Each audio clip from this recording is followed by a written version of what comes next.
In 1893, a Viennese journalist wrote, "When I think of my son's future, I ask myself whether I have the right to make life so difficult for him as it has become for me. That is why we must baptize Jewish children, while they can still feel nothing, either for it or against it. We Jews must submerge in the people." In nomine Patris, et Filii, et Spiritus Sancti. It's not something you'd expect to hear from the man known as the father of Zionism. But those words were written by Theodor Herzl, who spent his life trying to solve what he called the Jewish question. Herzl was born in Budapest in 1860. At the time, the city was known as Judapest because of its large Jewish population. As a boy, he attended a Christian high school that was open to Jews. And on his 13th birthday, his parents held a confirmation ceremony instead of a bar mitzvah. Theodor Herzl was an assimilated Jew who came from an assimilated family. He was not educated in the Jewish sphere at all. He was very, very far from Judaism. His family later moved to Vienna, where Herzl earned a law degree. But his real passion was writing, so he divided his time between writing plays, working as a reporter, and looking for a way to end anti-Semitism. Theodor Herzl is the one who sort of pulls it together, but there are many. There are Christian ministers, there are rabbis, there are presidents, there are all kinds of people who are saying, wait a minute, we've got this problem. At one point, Herzl even proposed a mass baptism of Jewish babies in Vienna's largest cathedral. He believed that if Jews adopted Christian culture, they would finally be accepted by European society.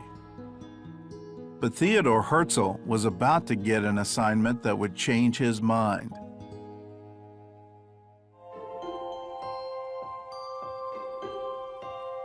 It was as a journalist for the top newspaper in Vienna that he was sent to Paris to write about the wonderful French experience.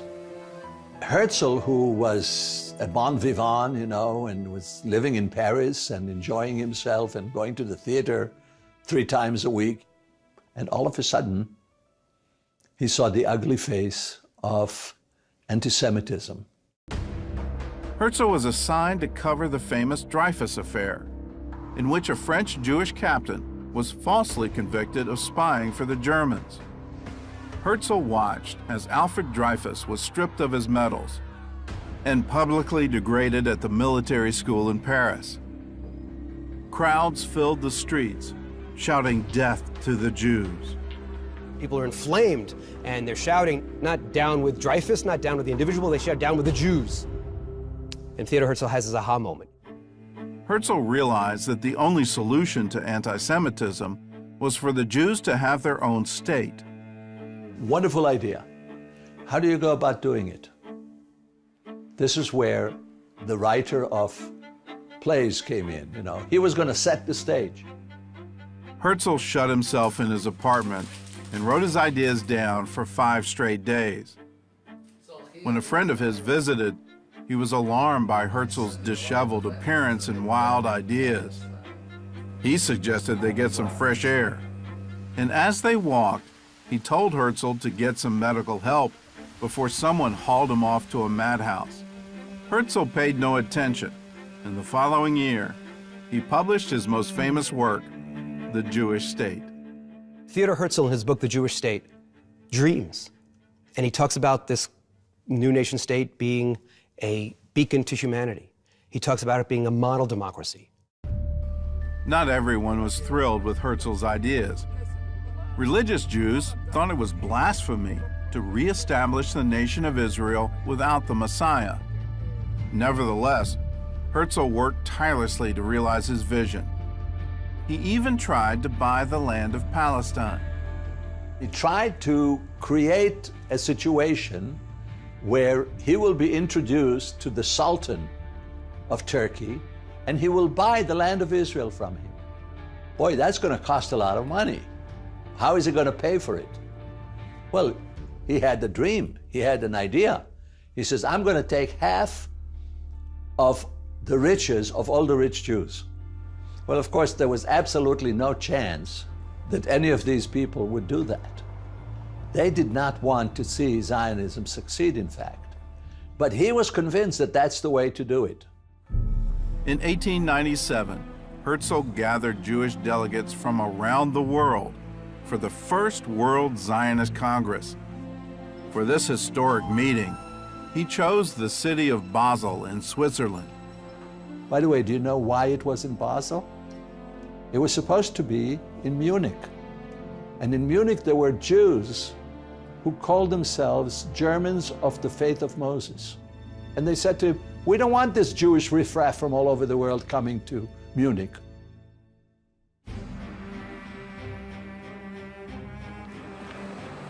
In August, more than 200 delegates from 17 countries arrived in Basel. It was the first representative Jewish assembly in nearly 2,000 years, and the atmosphere was electric. Behind the podium hung a white flag with 2 blue stripes and a Star of David, a version of the design that would be adopted by the State of Israel 50 years later. Among the delegates was a man Herzl introduced as the first Christian Zionist. The Reverend William Heckler was the British embassy chaplain in Vienna. He was deeply interested in the return of the Jews to Israel, so he helped Herzl make some important political connections, and the two became lifelong friends. As Herzl walked to the podium, people cheered and stomped their feet. He opened the Congress by announcing, "We are here to lay the foundation stone of the house which is to shelter the Jewish nation." The applause was deafening. One English delegate described the excitement of the crowd. "By the rivers of Babylon, we sat down and wept as we remembered Zion. By the rivers of Basel, we sat down and resolved to weep no more." The beautiful thing about Theodor Herzl and the beautiful thing about Zionism is that it doesn't just stop with the negative. There is anti-Semitism, and there is negativity, and there's a certain rejection on the part of Europe. But what they also do is, I call it the jujitsu move, where you take the negative and you turn it into something positive. A few days later, Herzl made a bold statement in his diary. At Basel, I founded the Jewish state. If I said this out loud today, I would be answered by universal laughter.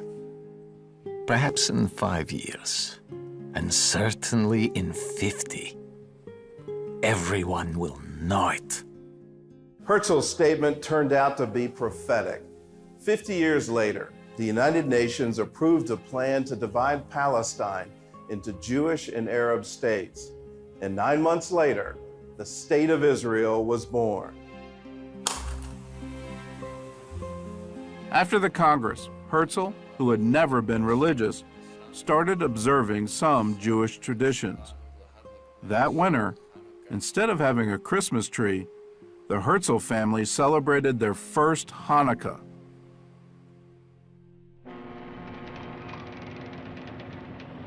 Despite growing health problems, Herzl traveled the globe, trying to get backers for the new state. He went first to Constantinople, then on to Jerusalem in hopes of asking the Ottoman Sultan for land. Then in the spring of 1903, the need for a Jewish state became more urgent than ever, as the world turned its focus on a small town in Russia.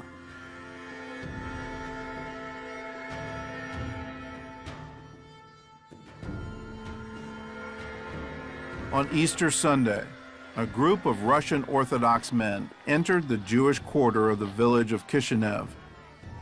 Led by their priest, they shouted, "Death to the Jews." The same cry Herzl had heard in Paris during the Dreyfus affair almost 10 years earlier.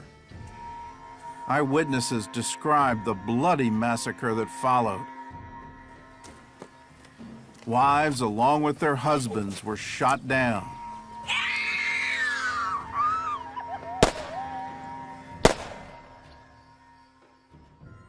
A synagogue worker was killed protecting the Torah with his body. Children had their brains dashed out against the walls. And even babes were snatched from the arms of pleading mothers and hurled through windows.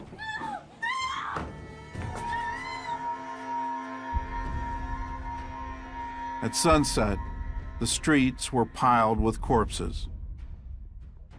After 3 days, more than 40 Jews were killed, 92 were injured, and more than 700 homes were looted and destroyed.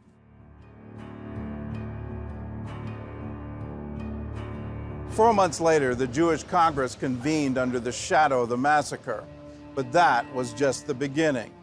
Herzl had good news and bad news for the crowd.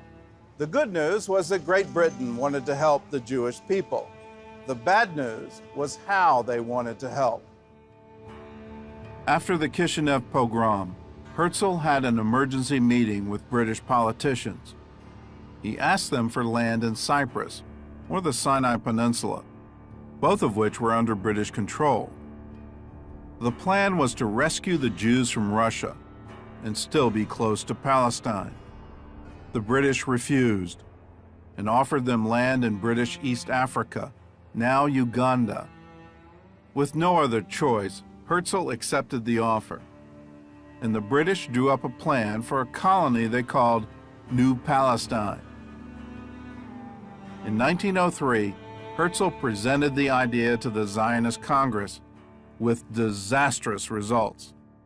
Zionism refers to Zion, and the plan was eventually to have Zion as the homeland.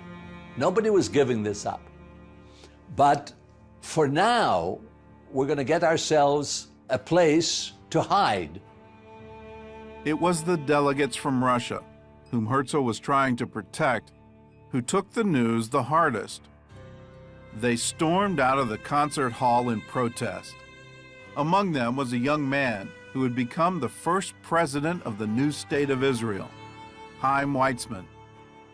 The Zionists from Russia hated the idea.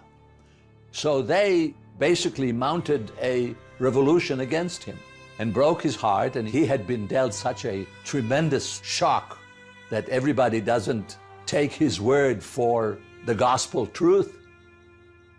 Herzl closed the Sixth Zionist Congress by raising his right hand and reciting a verse from the Psalms.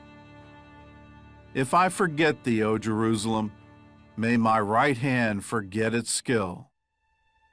These were the last words he would ever speak at the podium in Basel. Only his close friends and family knew that he was suffering from heart failure. And over the next year, his health declined rapidly. He told his old friend, Reverend Heckler, "Greet Palestine for me.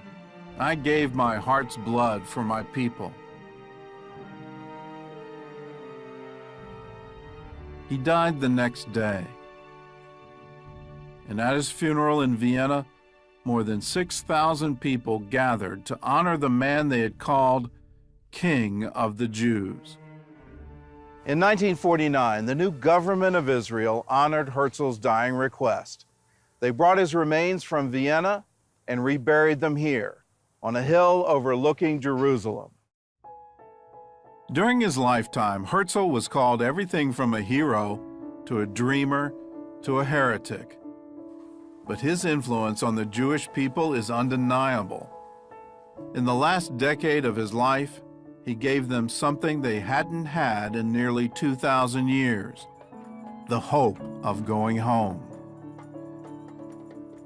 He was an amazing man. He deserves a lot of credit. He had a dream, and it was a good dream. But you know, there's a distance between dreaming and between bringing something to fruition. It took pioneers, it took men of action, men of work. Herzl was, in the words of that wonderful song, the wind beneath their wings.